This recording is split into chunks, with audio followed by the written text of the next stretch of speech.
Hi. Hopefully you can hear me. I am recording on my phone, so I will be holding this as we speak. So I am back in Mexico. Hola, buenos dias, whenever you're watching this. So hopefully you can hear me. I will double check this to make sure, but welcome in. I wanted to hop in pre-Kambo. So this is following up. It's been about a year and a half, maybe even 2 years.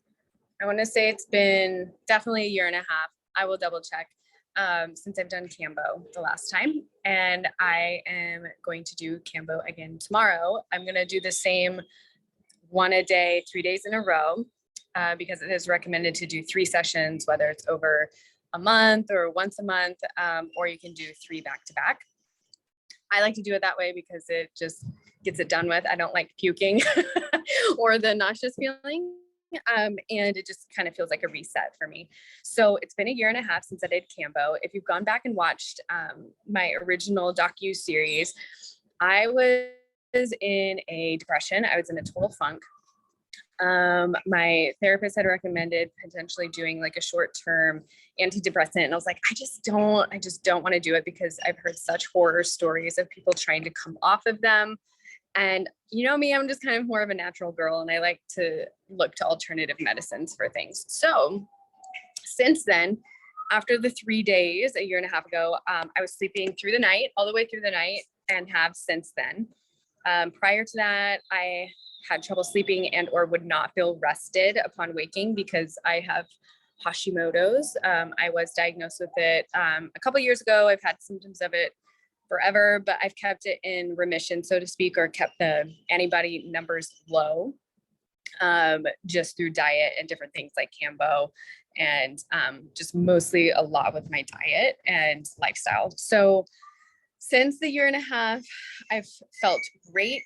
My digestion's been better. Again, I'm feeling rested when I sleep.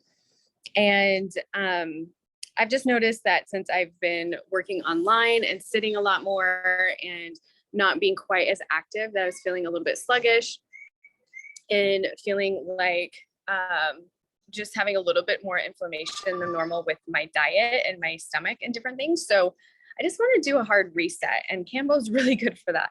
And it feels like a maintenance thing. So tomorrow morning, I go for my first session. I wanted to do a pre-session again, just like last time. So yeah, I feel like I've just had more inflammation with my digestion. And I think that's kind of the biggest thing, and just wanting a reset because I feel so much better after I did Kambo last time. So hoping for the same results after the 3rd day. And I want to do Sananga, which is the eye drops. It hurts like hell for like 10, 15 seconds, and then it's over. But your vision is so clear, and your eyes look brighter, everything. So I will be doing a post-Kambo session tomorrow. I'm going to ask the practitioner if she is okay with me recording the session, because I kind of want you guys to see what it looks like real time.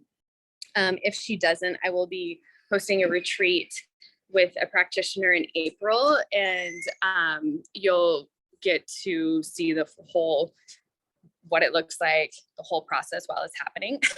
So because this tends to be more of a sacred session, I normally don't record these. However, I know a lot of people are really apprehensive to trying it, and sometimes seeing what it actually looks like before helps you to feel not so afraid of it. So I'm actually going to share the first time that, oh, you can see my Kambo marks here. So fun.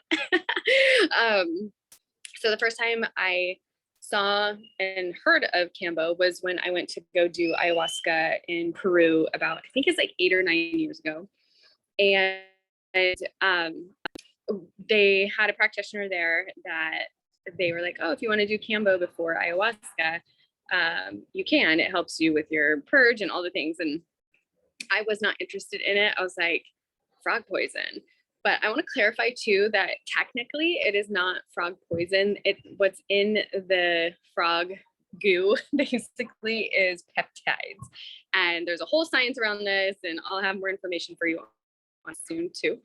But basically it's not even particularly poison. It is a bunch of different peptides that give you the reaction like you have had poison. So obviously, and if you ingest it in your mouth or internally, your body will react to it like poison. So it can be deadly, but that's why they do it on your skin, and it's very highly monitored. So you're not getting too much, and really paying attention to if you have any contraindications, any of those things. So this is about being very smart about this. So if you have certain things, you should not be taking it, just like with any other medicine. Anyway, sidebar. So the first time I saw Kambo was before doing ayahuasca, and the guy that I met that was doing, the practitioner, was saying that he had helped his mom heal diabetes through diet and using Kambo. I've also heard this story many other times since then about people healing thyroid issues, which was my peak interest in it, as well as PTSD, depression, different things between ayahuasca and Kambo.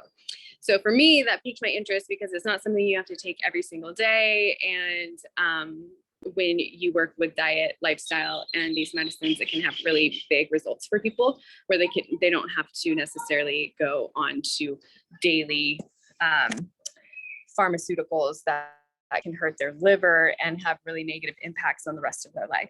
So the first time I watched my boyfriend at the time and a friend do Kambo, and their faces got puffy and they kind of were like dizzy and sick looking. My boyfriend passed out. I thought he was dying because watching it, he turned like literally like bluish green, and they used the rape to blow up his nose, and it woke him back up and he was puking. And I was like, oh, hell no, I'm never doing that. I was like, no way. But afterwards, both of them felt really great and all the things. So that was my first experience of it and hearing of it. Had no interest in it. And it wasn't until I was going through trying to heal some thyroid stuff. I had come down to Mexico 2 years ago to do ozone therapy and some different acupuncture and different things down here to try and heal. I had some like tummy gut stuff going on, and my thyroid stuff, it was acting up. And when I was told that I had depression, then I was like, okay. And when my therapist was like, so I recommend you get on antidepressants, even if it's for a little bit. And I was like, let me look into some other things first. And I went out to brunch with some girlfriends here, and they were talking about doing Kambo. And I was like, that's so interesting that it popped up again. And I was asking them questions and decided to do it.